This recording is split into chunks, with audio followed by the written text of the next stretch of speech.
नमस्कार प्रिय दर्शकों, मैं यशराज तिवारी आज आप सभी के सम्मुख उपस्थित हुआ हूं आप लोगों की जन्म कुंडली का निःशुल्क अध्ययन करने के लिए। तो सबसे पहले शुरुआत में ही आप सभी मेरे YouTube परिवार के दर्शकों को नव वर्ष की हार्दिक शुभकामनाएं। जैसा कि आप सभी जानते हैं, आज रविवार का दिन है और निःशुल्क जन्म कुंडली अध्ययन का कार्यक्रम आज के दिन आता है। और आज का हमारा जो कार्यक्रम नंबर है ये है 35, कार्यक्रम नंबर 35 हम आज बना रहे हैं। तो वो नए दर्शक जो इस कार्यक्रम को आज पहली बार देख रहे हैं, और यदि आप भी चाहते हैं कि आपकी जन्म कुंडली का अध्ययन निःशुल्क रूप से मेरे द्वारा इस कार्यक्रम में किया जाए, तो आप अपनी डिटेल्स जैसे कि आपका नाम, आप अपने जन्म की तिथि यानी कि आपका डेट ऑफ बर्थ, आप अपने जन्म का समय यानी कि आपका टाइम ऑफ बर्थ, और आप अपने जन्म का स्थान यानी कि अपना प्लेस ऑफ बर्थ किसी भी एक स्पेसिफिक क्वेश्चन के साथ इस वीडियो के कमेंट सेक्शन में दे दीजिए। हमारी कोशिश यही रहेगी कि जल्दी से जल्दी आपकी जन्म कुंडली का अध्ययन निःशुल्क रूप से मेरे द्वारा इस कार्यक्रम में किया जाए। निःशुल्क जन्म कुंडली अध्ययन के लिए अगर आप लोग अपनी डिटेल्स देते हैं तो कृपया करके डिटेल्स देने के बाद में 2 से 3 हफ्ते का इंतजार करिए और थोड़ा धैर्य का परिचय दीजिए, क्योंकि जिस ऑर्डर में आप लोगों के कमेंट्स आते हैं उसी ऑर्डर्स में आप लोगों की कुंडली का यहाँ पर चयन होता है। यानी कि अगर जैसे कि आज कुंडली आदर्श जी की है, तो अगर आदर्श जी के पहले अभिषेक जी ने अपनी जन्म कुंडली दी है तो अभिषेक जी की जन्म कुंडली का अध्ययन पहले होगा, उसके बाद में आदर्श जी की जन्म कुंडली का अध्ययन होगा। तो ऑर्डर वाइज क्रमानुसार ही आप लोगों की जन्म कुंडली का अध्ययन होता है। अच्छा, इस कार्यक्रम में ऐसा भी नहीं है कि किसी का चुनाव हो रहा है या किसी का चुनाव नहीं हो रहा है। जितनी डिटेल्स आएंगी सबकी डिटेल्स को नोट करके रखा जाता है और आपकी कुंडली का अध्ययन यहाँ पर होता है। जो पुराने दर्शक हैं वो इस चीज़ को जानते हैं, बहुत से लोगों का तो 2 से 3 बार भी अध्ययन यहाँ पर हुआ है। तो सभी का अध्ययन होता है, इसमें कोई डाउट नहीं है। और दूसरी बात जो आप लोगों को बताना ज़रूरी है कि बृहत जन्म कुंडली वीडियो विश्लेषण का कार्यक्रम चालू है। अगर आप अपनी जन्म कुंडली का अध्ययन बृहत रूप से एक वीडियो बनवा करके वीडियो के माध्यम से कराना चाहते हैं, जिसमें आपकी जन्म कुंडली से संबंधित बेसिक से लेकर के हर एक बात और आपके द्वारा पूछे गए अनलिमिटेड सवालों के जवाब को उसमें जोड़ा जाता है, तो यदि आप अपनी जन्म कुंडली का अध्ययन बृहत रूप से कराना चाहते हैं तो इस वीडियो के नीचे दिए गए नंबर पर कॉल या व्हाट्सएप करके बृहत जन्म कुंडली वीडियो विश्लेषण की जानकारी प्राप्त कर सकते हैं। इसके साथ ही साथ एक सूचना आप लोगों को और दे देता हूं, या सूचना नहीं एक निवेदन है एक तरह का, कि यदि आपको कार्यक्रम पसंद आते हैं तो वीडियो को ज़्यादा से ज़्यादा लाइक करिए। आपके लाइक करने से ये चैनल जो है मेनली और वीडियो भी ज़्यादा से ज़्यादा लोगों के पास में पहुंच पाएगा, तो हमारी ग्रोथ होती रहेगी। और अगर आपको पसंद आता है तो आप इस चैनल को सब्सक्राइब करिए, ताकि सब्सक्रिप्शन को देखते हुए भी और लोग चैनल के साथ में जुड़ते हैं। तो YouTube का प्रोटोकॉल होता है मेनली कि जो वीडियो ज़्यादा लाइक्ड होते हैं चैनल पे, जिस हिसाब से सब्सक्राइबर्स बढ़ते हैं उस हिसाब से वो और लोगों को दिखाता है। और जो भी आपके जान पहचान के लोग हैं जो कि ज्योतिष में इंटरेस्टेड हैं और अगर ज्योतिष सीखना समझना या जन्म कुंडली का अध्ययन कराना चाहते हैं, तो आप उनके साथ में चैनल शेयर करिए, जिसमें पर्सनली मेरी बहुत हेल्प होगी। तो बिना विलंब किए हम शुरुआत करते हैं। और आज की पहली जन्म कुंडली है आदर्श कुमार जी की। तो आदर्श कुमार जी, आप तैयार रहिए, आपकी जन्म कुंडली में ले रहा हूं। आदर्श जी ने अपना डेट ऑफ बर्थ बताया है 19 जुलाई 2006 और जन्म का समय इन्होंने दिया हुआ है 1:05 AM यानी कि रात के 1:05 और जन्म स्थान है जमशेदपुर, झारखंड।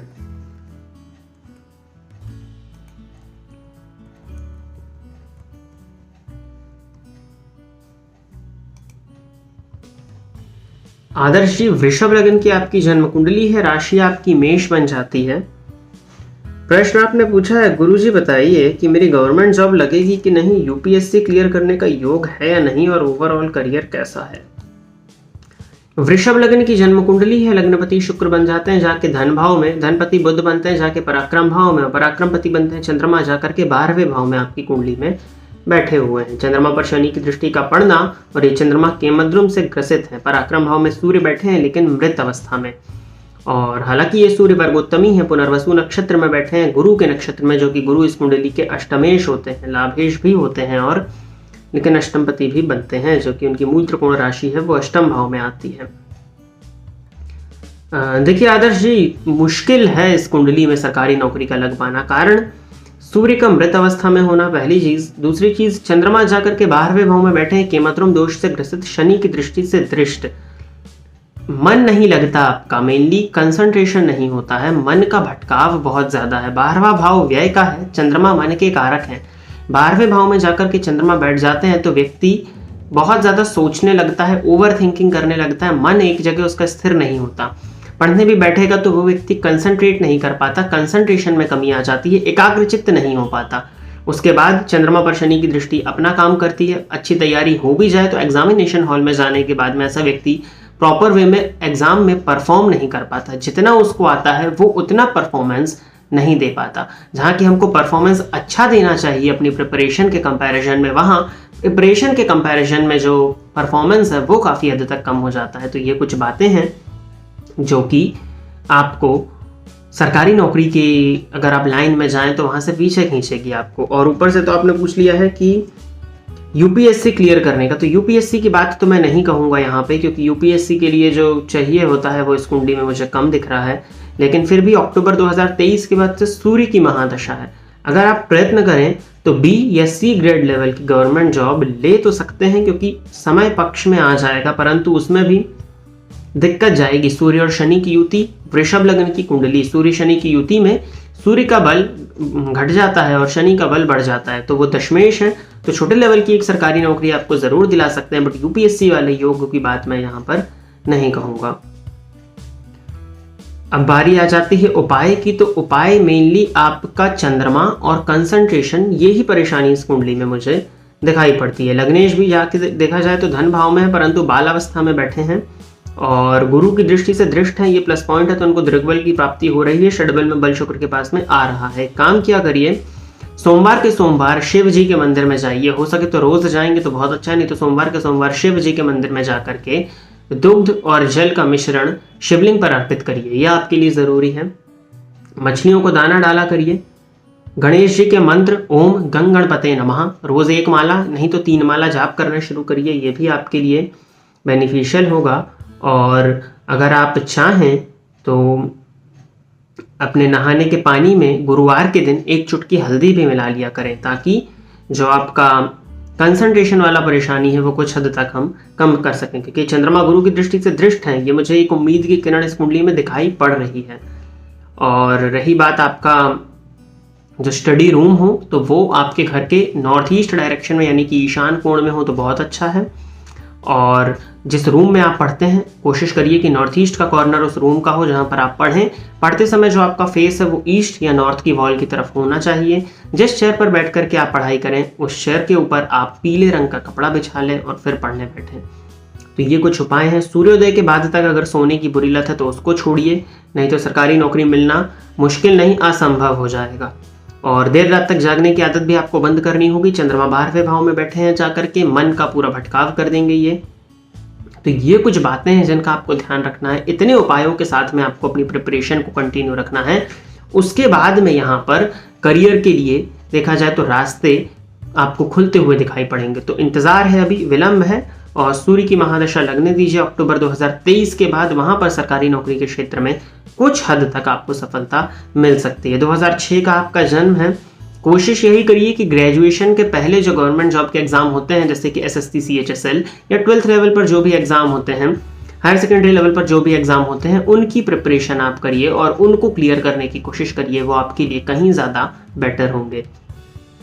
तो ये था आपकी जन्म कुंडली का अध्ययन और करियर से संबंधित, साथ ही साथ उपाय भी जो थे वो मैंने आपको बता दिए। और इस जन्म कुंडली का अगर आप फुल एनालिसिस कराना चाहते हैं और भी कुछ प्रश्न जो कि आपके मन में है करियर से संबंधित, और भी कुछ ऑप्शंस अगर आपके मन में है, तो आप इस वीडियो के नीचे दिए गए नंबर पर संपर्क करके अपनी जन्म कुंडली का अध्ययन करा सकते हैं।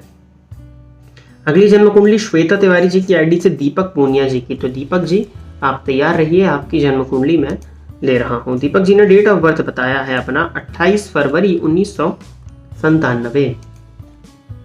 जन्म का समय है सुबह के 9:04 और जन्म स्थान है पुणे, महाराष्ट्र।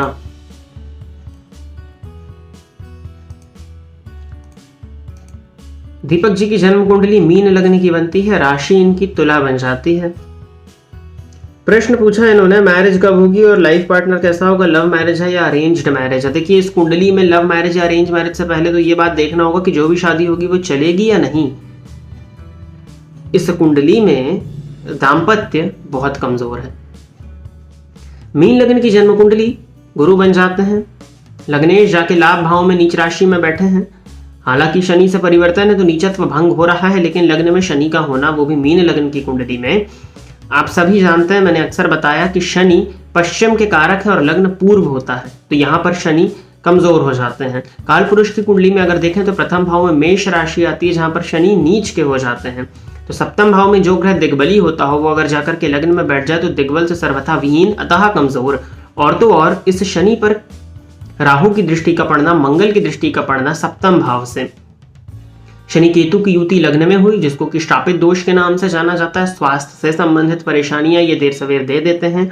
और सप्तम भावस्थ मंगल पर, मंगल राहु की युति अंगारक दोष पर शनि की दृष्टि का पड़ना, वो भी समसप्तक आमने सामने का संबंध जो है, 9 डिग्री पर मंगल है, 12 डिग्री पर शनि है, एकदम आमने सामने का, ये विवाह विच्छेद की तरफ इशारा करता है। और अगर यहाँ लव मैरिज या अरेंज मैरिज तो छोड़ ही दीजिए, वो तो बात ही नहीं हो सकती। यहाँ पर अरेंज मैरिज भी होती है, कैसी भी मैरिज होती है, और अगर बिना जन्म कुंडली का मिलान किए यहाँ पर शादी की जाती है तो विवाह चलना बहुत मुश्किल दिखाई पड़ता है। सप्तम भाव के अधिपति जाकर के 12वें भाव में बैठे हैं, वो भी बुध, और 12वें भाव के अधिपति लग्न में है। शुक्र को देखा जाए तो 7 अंश पर बैठे हैं, जो कि कुमार अवस्था में है 12वें भाव में, तो 12वें भाव में शुक्र कारक हो जाते हैं, ये ठीक है। लेकिन दाम्पत्य इस कुंडली में शनि मंगल का संबंध ये परेशानी का कारण बनता ही बनता है। गुरु की दृष्टि है, जो कि नीच राशि के गुरु हैं लग्नपति होकर के, तो बचाने का प्रयास तो करेंगे, परंतु मुझे बहुत दिक्कत यहाँ पे दिखाई पड़ती है। तो प्रेम विवाह के योग अगर देख लेते हैं हम, तो पंचमेश और सप्तमेश का किसी प्रकार से संबंध यहाँ बनता नहीं है। नवमांश कुंडली में भी देखा जाए तो बुध और सूर्य कोई संबंध नहीं बनता है, तो यहाँ पे लव मैरिज के योग तो ना के बराबर है, अरेंज मैरिज के ही योग हैं। मेनली जन्म कुंडली का मिलान करके ही शादी हो, वरना शादी चलना यहाँ पर संभव नहीं दिखाई पड़ रहा। विवाह का योग अगर हम देख लेते हैं इस जन्म कुंडली के हिसाब से, तो शनि की महादशा में शुक्र का अंतर, अगर घर वाले प्रयत्नशील हैं और राशि इनकी बन जाती है तुला, मेनली 2023 में इस जन्म कुंडली में विवाह का योग मुझे दिखाई पड़ता है, तो 2023 के बाद में शादी की तरफ आगे बढ़ा जा सकता है। लेकिन दिक्कत है, जन्म कुंडली का बिना मिलान किए अगर विवाह होता है तो फिर कुंडली यही होगी, प्रश्न भी आप ही करेंगे, ये पूछेंगे कि विवाह नहीं करना चाहिए था, गलती हो गई करके। तो जन्म कुंडली बाकायदा पॉइंट बाय पॉइंट मिला करके ही आपकी शादी होनी चाहिए। अब उपाय भी है, सबसे बड़ा यही होगा कि जन्म कुंडली का मिलान करके ही विवाह किया जाए। अगली जन्म कुंडली है बनी शिखा जी की।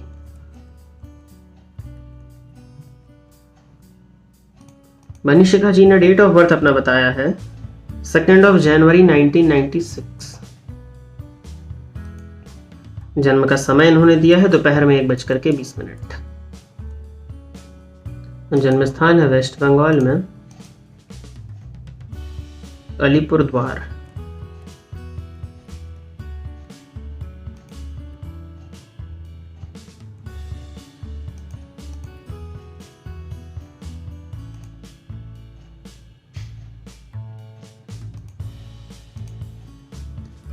तो बनी शिखा जी मेष लग्न की जन्म कुंडली है आपकी। राशि आपकी बन जाती है वृषभ, लग्न का मान 26 अंश है, लग्नपति बन जाते हैं मंगल, जाकर के दशम भाव में उच्च राशि में बैठे हैं, लेकिन 1 अंश पर मृत अवस्था में, हालांकि उच्च है और षड्बल में ठीक ठाक बली है।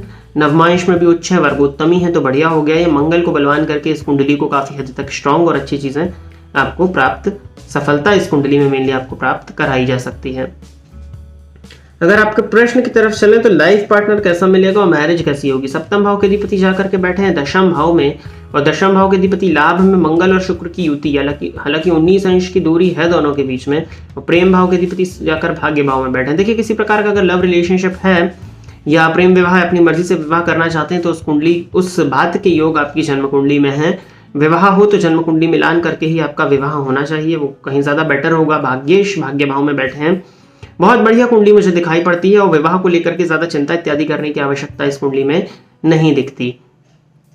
और मैरिज कैसा होगा तो वो मैंने आपको बताया। लाइफ पार्टनर देखा जाए तो आपके जन्म स्थान से साउथ ईस्ट या नॉर्थ वेस्ट डायरेक्शन से आपके पार्टनर हो सकते हैं। देखने में स्मार्ट, ब्यूटीफुल, हैंडसम आप कह लो हो सकते हैं। साथ ही साथ कहीं ना कहीं फेयर कॉम्प्लेक्शन, अब कॉम्प्लेक्शन तो देश काल और परिस्थिति के हिसाब से चेंज हो जाता है, लेकिन हाँ फेयर कॉम्प्लेक्शन दिखाई पड़ रहा है। एक बैलेंसिंग नेचर मेहनती स्वभाव, नॉलेजेबल पर्सनैलिटी, धार्मिक हो, इस तरह का कुछ नेचर, लविंग हो, इस तरह का कुछ नेचर आपके लाइफ पार्टनर का मुझे आपकी जन्म कुंडली से दिखाई पड़ता है। जब भी आपका विवाह हो, आपकी जन्म कुंडली का प्रॉपर मिलान करके आपका विवाह हो, वो आपके लिए कहीं ज़्यादा बेनिफिशियल होगा। मंगल को बलवान करिए अपनी जन्म कुंडली में सभी प्रकार की स्थितियों को अनुकूल अगर आप करना चाहते हैं तो। मंगल को बलवान करने के लिए आप मंगलवार के दिन हनुमान जी के मंदिर में जाकर के लड्डू का भोग लगाइए, हनुमान चालीसा का नित्य 3 बार पाठ करिए और मंथ में 1 बार सुंदरकांड का पाठ आपको करना काफ़ी बेनिफिशियल होगा। चाहे तो मूंगा रत्न भी आप धारण कर सकते हैं। हालांकि अगर रत्न से संबंधित परामर्श चाहते हैं तो एक बार बात कर लीजिएगा, उसके बाद में ही किसी प्रकार का रत्न धारण करें तो वो ज़्यादा बेहतर होगा। और उपाय के तौर पर सूर्य की आराधना, सूर्य को जल आप देते ही होगे अगर आप मेरे कार्यक्रम देखते हो तो, और हनुमान जी की आराधना और सूर्य की आराधना आपको करनी चाहिए। प्रत्येक गुरुवार को माथे पर केसर का तिलक लगाया करिए और मंदिर में गुरुवार के दिन साफ सफाई करिए, ये आपके लिए बहुत ज़्यादा बेनिफिशियल होगा। तो ये था बनिशिका जी की जन्म कुंडली का अध्ययन। तो प्रिय दर्शकों, इतनी ही जन्म कुंडली लेकर के मैं आज आप सभी के सम्मुख उपस्थित हुआ था। आशा करता हूँ कि आप में से जिनकी भी जन्म कुंडली का अध्ययन यहाँ पर हुआ वो सभी संतुष्ट होंगे।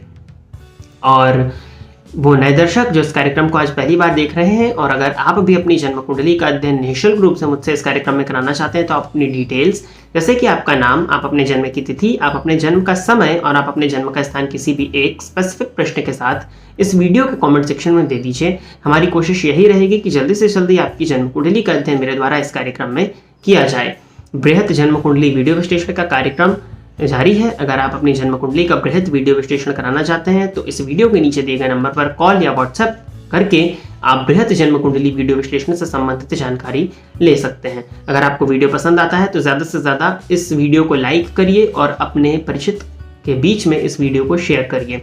आशा करता हूँ कि जो शॉर्ट्स वीडियो रोज़ अपलोड हो रहे हैं जिसमें छोटे छोटे से उपाय हैं वो आपको पसंद आ रहे होंगे। आज के लिए बस इतना ही, पुनः मुलाकात होगी, तब तक के लिए इजाज़त दीजिए। नमस्कार। फोन पर बात करके कुंडली दिखाने के लिए एवं ज्योतिष से संबंधित अन्य सर्विसेज के लिए आप स्क्रीन पर दिए गए नंबर पर कॉल या व्हाट्सएप करके पर्सनल अपॉइंटमेंट ले सकते हैं। अब आप YouTube के साथ साथ Facebook और Instagram पर भी मेरे अकाउंट को फॉलो कर सकते हैं, जहां पर आपको ज्योतिष से संबंधित जानकारी मिलती रहेगी।